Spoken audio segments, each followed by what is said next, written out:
ओ मंगल भवन अमंगल हारी, द्रवहु सुदशरथ अजर बिहारी। राम सिया राम जय जय राम। राम सिया राम जय जय राम। ओ हरि अनंत हरि कथानंता, कहहि सुनहि बहु विधि सब संता। राम सिया राम जय जय राम। राम सिया राम जय जय राम। तो मैंने बताया ना, कोई भी एनर्जी नष्ट नहीं होती है। यदि आपने तपस्या में नहीं लगाया उस एनर्जी को, तो वो आपको किसी न किसी दोष से, रोग से युक्त कर देगी, लगेगी वो कहीं ना कहीं, तो खुजली होगी फालतू में। तो इससे अच्छा तो उसको तपस्या में लगा लेते हैं। या तो मानसिक रूप से बीमार होंगे, या तो शारीरिक रूप से बीमार होंगे, या तो सामाजिक रूप से बीमार होंगे, आर्थिक रूप से बीमार होंगे, बौद्धिक रूप से बीमार होंगे। बीमार का मतलब डेफिशिएंसी, वही बात है। जितना ज्ञान आप अर्जित कर सकते थे उतना आप नहीं कर पाएंगे, तो ब्लॉकेज रह जाएंगे ना बुद्धि में फिर। तो वो आपको बंद करने का काम करेगी वही शक्ति, और वही शक्ति आपको ऐसे खिला देगी जैसे एक बीज, उसके अंदर कितनी शक्ति है उसको पूरा अभिव्यक्त कर देता है खिल के।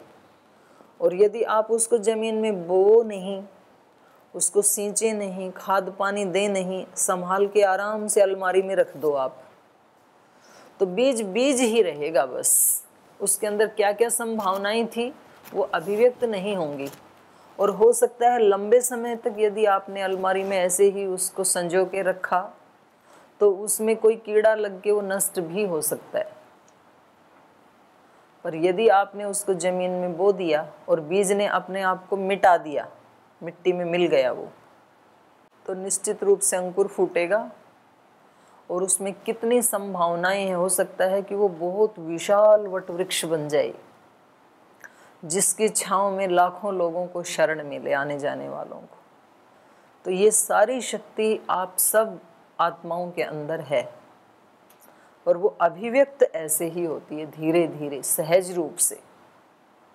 धीरे धीरे रे मना, धीरे सब कुछ होए, माली सींचे 100 घड़े, ऋतु आई फल होए। तो व्यक्ति को सहज रहते हुए अपनी तरफ से 100% पुरुषार्थ करना चाहिए। पुरुषार्थ में कोई कसर नहीं, मानसिक रूप से बिल्कुल सहज। मेरा जो कर्तव्य था वो था पुरुषार्थ करने का, उसके बदले में क्या होगा उसी के ऊपर छोड़, जो देने वाला है फल, हम देने वाले हैं ही नहीं ना। और बिल्कुल यही बात कही है भगवान कृष्ण ने गीता में, कर्मण्येवाधिकारस्ते माँ फलेषु कदाचन। तो उसका ये अर्थ बिल्कुल नहीं है कि फल की कोई कामना नहीं होनी चाहिए। फल की कामना के बिना तो मंदोपि न प्रवर्तते। भी जब हमें ये पता है कि प्राणायाम करने से हमें लाभ होगा तभी तो प्राणायाम करेंगे हम। किसान को ये पता है एक दाना डालूंगा तो बदले में मेरे को हजारों दाने मिलेंगे, तब तो बीज डालता है वो। तो फल की तो कामना होती है, लेकिन वहां पर इस फल की आसक्ति का मना किया गया है, क्योंकि फल की आसक्ति में कर्म भी पूरा होता नहीं है हमारा, और या फिर हमारी पूरी दृष्टि फल की आसक्ति में होती है, कर्म छूट जाता है हमारा। आसक्ति हमेशा ये रहती है हमारी कि पड़ोसी को, मेरे साथ वाले को कितना सम्मान मिला, साथ वाले के कितने मार्क्स आए, साथ वाले की थाली में क्या क्या परोसा गया है। अरे भाई, साथ वाले को तो 2 लीटर दूध पीने की क्षमता है, तो तू तो 200 ग्राम भी नहीं पी सकता है, तो तू अपनी क्षमता को बढ़ाना भाई। ये है फल। फल चाहता है व्यक्ति, कर्म नहीं करता है वैसा, तो उसकी मनाही की है कि अपने हाथ में कर्म करना है, फल देना अपने हाथ में नहीं है। तो अहंकार कहता है कि नहीं, फल भी मैं खुद ही अपना क्रिएट करूँगा, क्या मिलना चाहिए मेरे को, मेरी बात सबसे ऊपर रहनी चाहिए। तो भाई तू इस योग्य बन, अपना इतना अपने जीवन को तपा कि आपकी एक बात को हजारों लोग नहीं, लाखों लोग, करोड़ों लोग एक साथ सुने। तो उसके लिए तप तो करना पड़ेगा ना, नहीं तो आपके घर वाले भी आपकी बात नहीं सुनेंगे, आपके कक्ष वाले भी, एक ही ब्रह्मचारी आपके कक्ष में रहता है, वो भी आपकी बात नहीं सुनता है। तो वो आपकी बात सुने, इसके लिए पहले आप उसकी बात सुनना शुरू कर दो। ये है अपनी पूंछ को लंबा करना। आपकी पूंछ होगी, पूंछ मतलब पूंछ होगी, उसके लिए पूंछ को सीधा करना है। तो हमारी बात सुनेंगे दूसरे लोग, उसके लिए हमें आग्रह नहीं करना है, उसमें टाइम लगेगा थोड़ा सा। एक व्यक्ति ने पिछले 30-40 साल से निरंतर एक तपस्या की है, चीज़ों को सहन किया है, तब कहीं जाकर के 40 साल बाद आज उसके पास ये सामर्थ्य है ही है। तो आप 40 साल मत लगाओ, कोई बात नहीं, 40 दिन तो लगाओ, 40 महीने तो लगाओ कम से कम। आते ही यदि आप उसके बराबर होना चाहते हैं तो ये आपका अहंकार है और ये आपको सुख नहीं देगा। आप किसी की बराबरी मत करो, क्योंकि स्थूल दृष्टि से कई बार क्या होता है कि हमारे पास भी उतनी डिग्री है, इसके पास भी उतनी डिग्री। अब बापू के पास भी BA MA की डिग्री थी, बेटे ने भी 20-25 साल में MA से भी और एक अग्री डिग्री ले ली, मान लो PhD कर ली, तो बापू के बराबर हो जाएगा क्या? बोल बापू भी MA था, मैं तो PhD हो गया, नहीं हो सकता है। बाप तो बाप ही रहेगा। तो ये अहंकार होते हैं, हमारे अहंकार लड़ाते हैं हमें, भाई ये MA में है, मैं भी तो MA में ही हूँ, सारे MA वाले वरिष्ठ, ये आचार्य हैं, मैं भी आचार्य हूँ। तो उसमें चेतना का अंतर रहता है।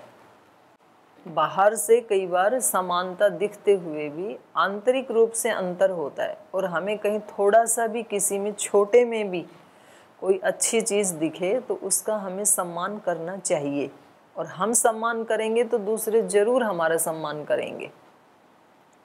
दूसरे व्यक्ति को किसी चीज़ की आवश्यकता है तो हमें उसकी आवश्यकता, या उसका मन कर गया, मान लो कोई चीज़ खाने को मन कर गया, किसी दिन आप कहें कि जी आप हमें ये चीज़ मंगवा दो ना, हमारा खाने की इच्छा है, तो फिर बड़े वाले को भी ये ध्यान रखना चाहिए ना कि चलो इसकी इच्छा है तो मंगवा देते हैं, कोई ऐसे जहर तो है नहीं। तो फिर दूसरा व्यक्ति भी कभी आपकी बात का ध्यान रखेगा, और यदि आप बिल्कुल भी ध्यान नहीं रखते हैं तो वो आपकी बात को ध्यान रखे, ये ज़रूरी नहीं है, और रखे भी गा तो डर के कारण तो बेशक रख लेगा, आत्मा से आपकी बात नहीं मानेगा फिर। तो जो हम अपने अहंकार के वशीभूत होकर के दूसरे से करवाना चाहते हैं, दूसरे हमारी बात को माने, हमारी बात को गौरव दें, तो हमें भी दूसरे की बात को गौरव देना पड़ेगा। ये शुरुआत हमें अपने आप से करनी चाहिए, छोटी छोटी बातों में करनी चाहिए, और छोटा छोटा किया हुआ तप, त्याग, समर्पण, सेवा, वही फिर एक दिन बड़ा बन जाता है। बापू ने कथा कहाँ से शुरू की थी? 3-4 लोगों से, बता ही रहे थे ना। श्रद्धेय स्वामी जी महाराज ने योग शिविर कहाँ से शुरू किया था? 8 लोगों से किया था, उसकी तो मैं ही साक्षी हूँ।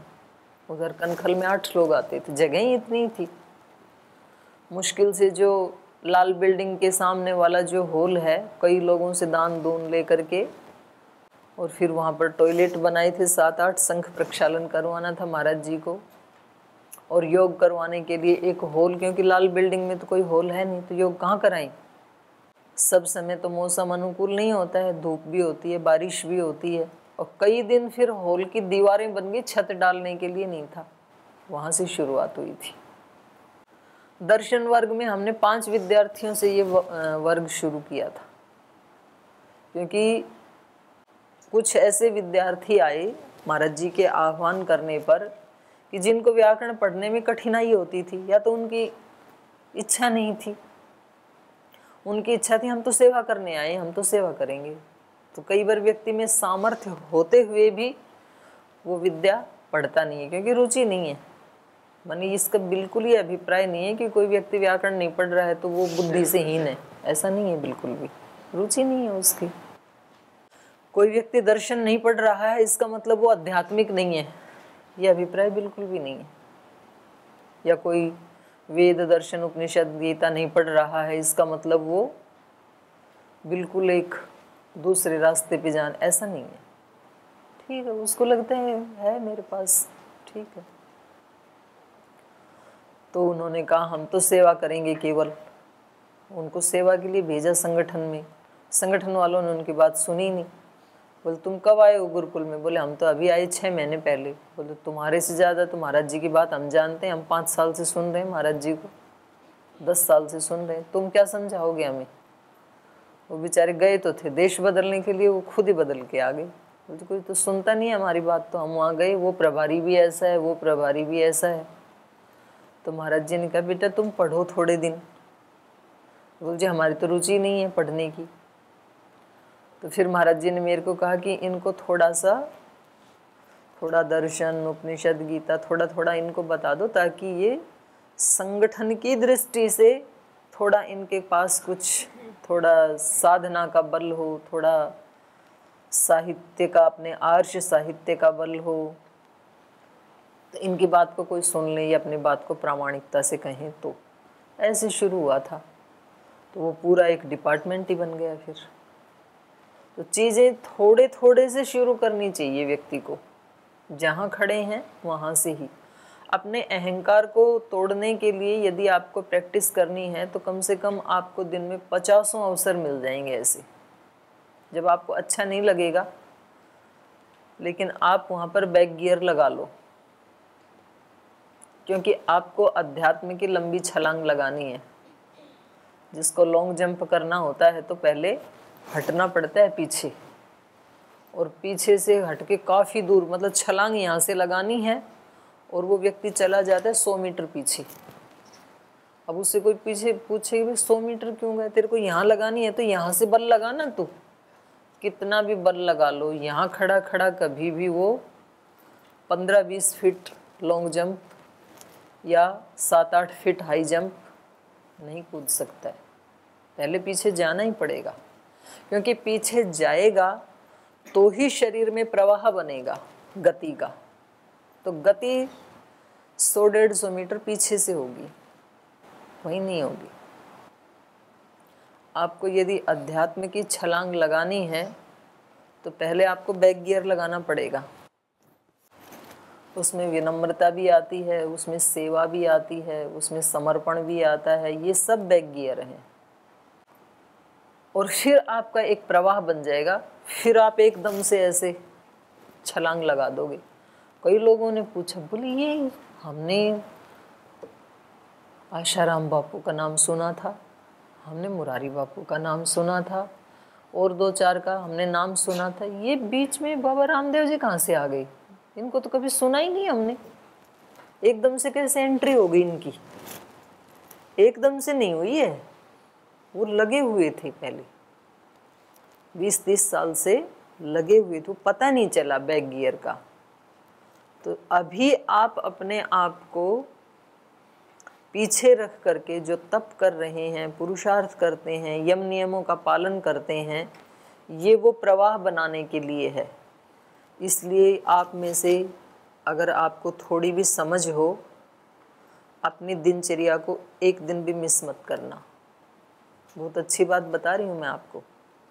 आप ये मत समझना कि मैं मतलब आपको नियमों में जाने के लिए और आपका माइंड कुछ चेंज कर रही हूँ, ऐसा नहीं है बिल्कुल भी।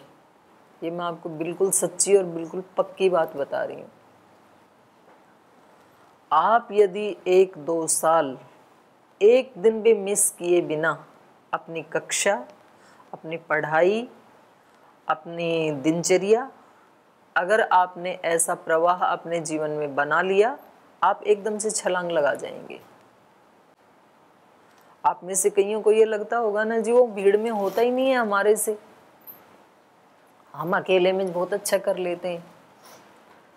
अकेले में मैं भी करती हूँ अभी, ये बिल्कुल सच बात है कि जो अकेले में कर सकता है जितना अच्छा, कई बार वो भीड़ में नहीं होता है। कभी कभी उल्टा होता है, भीड़ में अच्छा कर लेता है व्यक्ति, अकेले में प्रमाद कर देता है। ये तो मन की स्थिति बदलती रहती है, लेकिन वो स्वभाव में लाने के लिए, प्रवाह में लाने के लिए पहले भीड़ के साथ करना बहुत जरूरी है। आप में आएगी वो पात्रता, आप उसका इंतजार तो करो। आप लगातार नियमों में जाएंगे, लगातार अपनी पढ़ाई करेंगे, आप एक दिन आचार्य बन जाएंगे, आपको एक कोई विशेष कार्य की जिम्मेदारी मिल जाएगी। उस समय आप जब चाहें अपने ढंग से कर सकते हैं, आप आगे पीछे कर सकते हैं, 4 बजे की बजाय 5 बजे कर सकते हैं। आप ज़्यादा देर भी कर सकते हैं। कभी आपको लगता है कि 1 घंटा ध्यान करने की इच्छा है या आधे घंटे में उठना पड़ता है, तो ये आपको ये मिल जाएगी छूट, लेकिन वो स्थिति आने तो दो। नई नई लड़की घर में शादी करके आती है और फिर सास को बोले तेरा जितना राज था हो लिया, अभी कोने में बैठ आराम से, चाबी मेरे को दे। तो चाबी तेरे पास आने ही वाली है, थोड़ा इंतजार तो कर, वो अपने आप ही दे देगी तेरे हाथ में, उसके पात्र तो बन। बोले नहीं, मेरे से ऐसे किसी के उसमें अनुशासन में कार्य नहीं किया जाता है। अब तो आने वाली पीढ़ी में ही साम्राज्य हूँ इस घर परिवार की, तो फिर जीवन ऐसा बिगड़ेगा कि ना इस घर की बनेगी साम्राज्य, ना पिता के घर की बनेगी, ना अपने जीवन की बनेगी, दुख में जीवन हो जाएगा फिर। तो ये तप करने के लिए, अहंकार को तोड़ने के लिए, प्रमाद को तोड़ने के लिए, आलस्य को तोड़ने के लिए, जन्म जन्मांतरों के जो हमारे संस्कार हैं, जिन्होंने हमारे ज्ञान को धूमिल किया है, उन सब को हटाने के लिए सामूहिक दिनचर्या में जो भी दिनचर्या बनाई है उसको करना ये अत्यंत आवश्यक है। और वो ही पीछे से आपका प्रवाह बन रहा है, और फिर आप एक दिन छलांग लगा देंगे। एक दिन आपके नाम से सब लोग कहेंगे बोल जी ये आचार्य है, ये जो ब्रह्मचारी है, इसका पीछे का जो 3, 4, 5 साल का रिकॉर्ड है, ये बहुत अनुशासित व्यक्ति है। तो तुरंत प्रमोशन हो जाता है आपका। फिर भाई इनको तो ये इस सेवा में लगाना चाहिए, इस पद पे इसको बिठाना चाहिए। आपने सोचा भी नहीं है अभी कि आपको क्या जिम्मेदारी मिलेगी, आपको पता भी नहीं है, आप तो बस करते जाओ, फिर जो होगा वो निश्चित रूप से शुभ ही होगा। तो ज़्यादा फल के सपने, क्या फल मिलेगा, क्या बनूंगा, वो ज़्यादा नहीं। एक बार डिसाइड कर लो भाई मेरा जीवन कैसा होना चाहिए, एक बार चित्र बना लिया अपने जीवन का, पवित्रता से युक्त होना चाहिए। जीवन मेरा कैसा हो, प्रमाद से रहित रहना चाहिए, मेरे जीवन में प्रमाद नहीं होगा, अपवित्रता नहीं होगी, आलस्य नहीं होगा, गैर जिम्मेदारी नहीं होगी, जिम्मेदारी से पूर्ण होगा मेरा जीवन। बस फिर उसमें लग जाओ जो भी रोज का काम है। तो अहंकार को हटाने के लिए आप प्रयास करेंगे तो उसके साथ साथ आपका प्रमाद भी हटेगा, आलस्य भी हटेगा, हिंसा भी हटेगी, असत्य भी हटेगा। एक साथ कई चीज़ें जाती हैं फिर, और एक साथ कई चीज़ें आती भी हैं। विनय के साथ साथ यश भी आएगा, पुरुषार्थ भी आएगा, सेवा भी आएगी, समर्पण भी आएगा, ईश्वर भक्ति भी आएगी, कई चीज़ें आ जाएंगी फिर एक साथ। ठीक है, और कोई प्रश्न है किसी का? ओम दीदी प्रणाम। दीदी, रामायण की कथा में बापूजी ने एक प्रसंग उठाया था कि ना कभी भी जीवन में हर चीज़ को सुधारने की नहीं, स्वीकार करने की आदत आप में होनी चाहिए, जिससे आप अपने जीवन को सुंदर बना सकते हैं। तो ये बात अच्छी भी लगी और समझ में भी आती है, लेकिन कई कई प्रसंगों में जब हम अपने दोस्तों के साथ, भाइयों के साथ इस पे चर्चा की मैंने, तो उसमें कई 1-2 विषय ऐसे आए जिसमें मुझे तो समझ में आए, लेकिन उनको मैं समझा नहीं पाया कि धर्म अधर्म में कई बातें ऐसी होती हैं, हमारी दिनचर्या में, हमारे व्यवहार में, देश काल परिस्थिति में कई घटनाएं ऐसी हैं जिनको हमें सुधारना अति आवश्यक है, लेकिन उनको सुधारते हुए अगर हम आगे बढ़ें तो किस तरीके से उस चीज़ को स्वीकारें कि मतलब उसमें सुधार भी हो जाए और उसको स्वीकार भी हो जाए सबके लिए। ये तो बापूजी ने ये थोड़ी कहा था कि अपना सुधार नहीं करना है। बापूजी का कहने का अभिप्राय ये था, जैसे मैंने भी कई बार आपको कहा है कि हमारे जीवन में हमारे जितने दोष हटाने का क्रेडिट किसी को जाता है तो वो माँ को जाता है।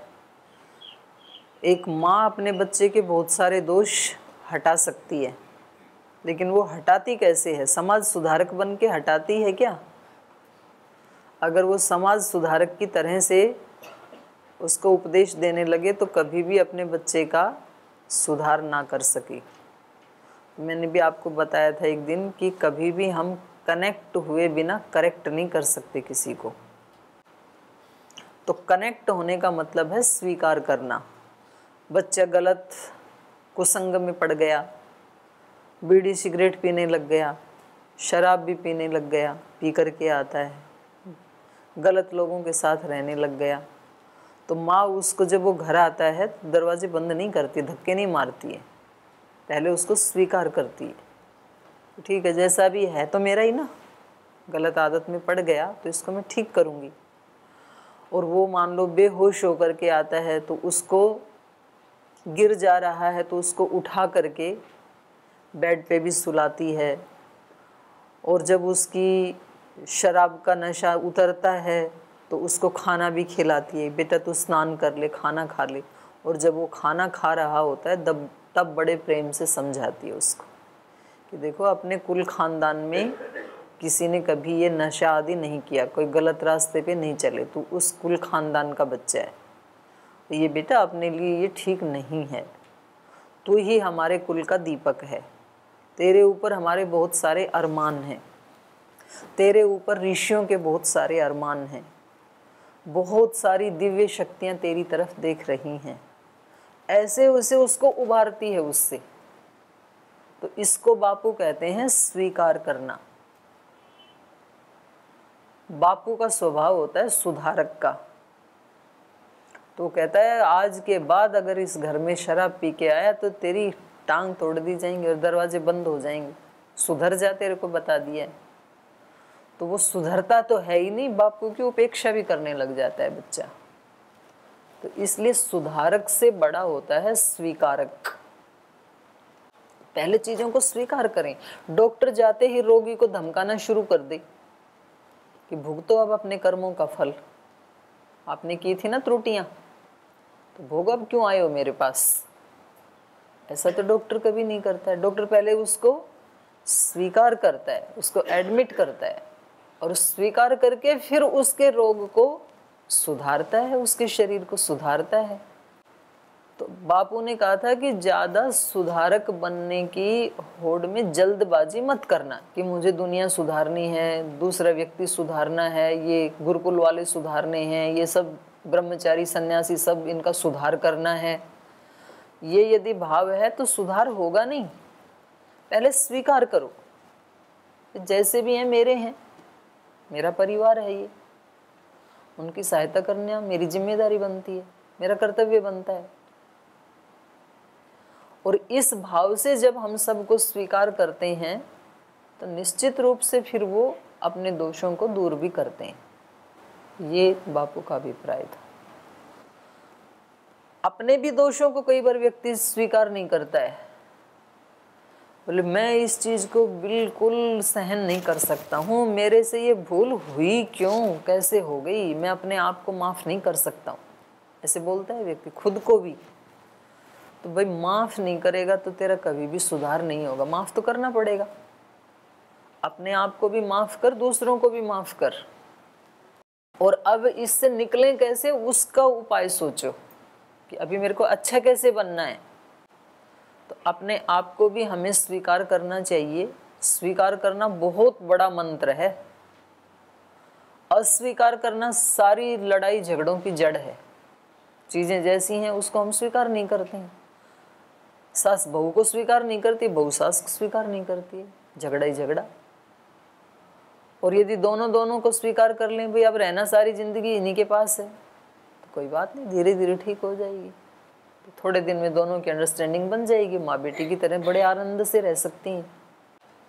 तो सुधार करने का भी रास्ता स्वीकार करने से ही जाता है। ये मनाही नहीं है कि सुधार करना ही नहीं है, जैसी चीज़ें हैं उनको वैसे ही रखो, ये नहीं है स्वीकार का मतलब।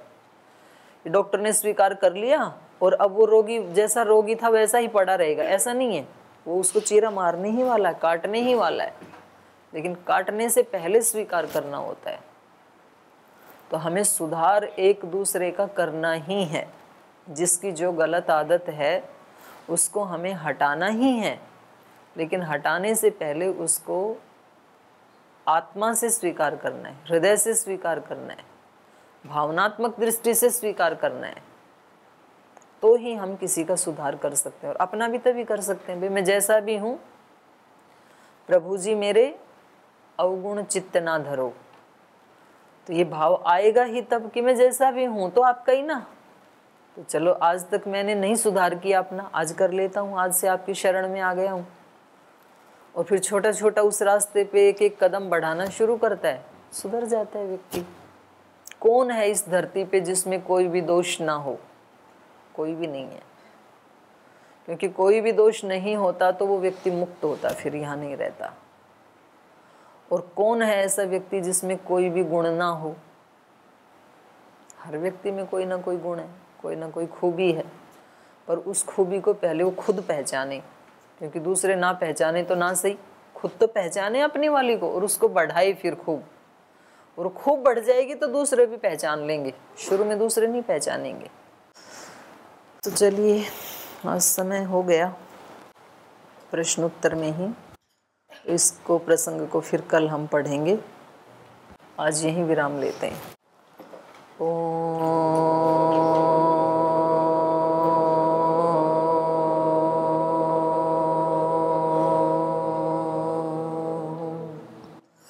शांति शांति शांति।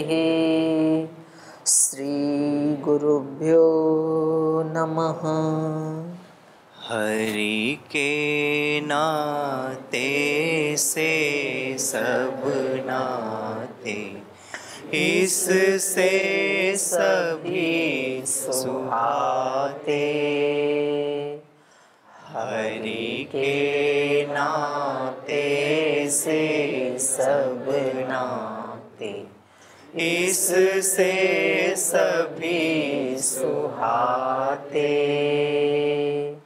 किससे वैर करेंगे प्यारे, विविध रूप धर आते।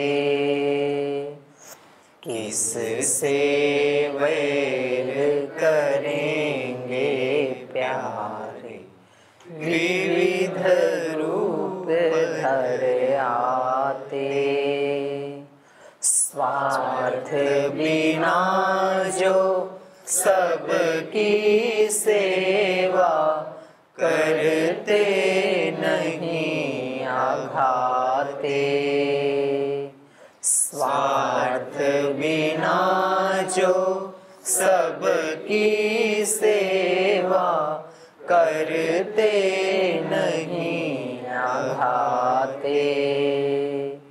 पर दुख दुखी सुखी पर सुख में, वो जन हरि को भाते।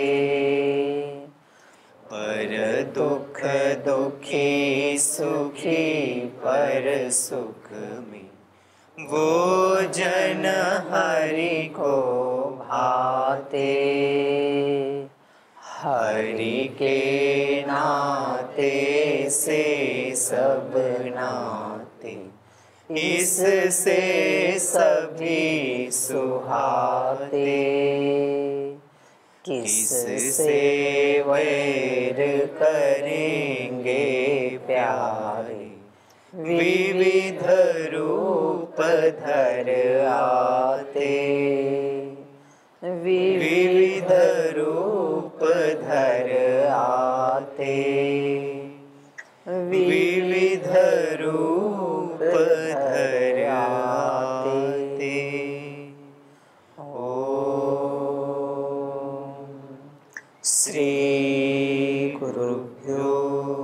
नमः।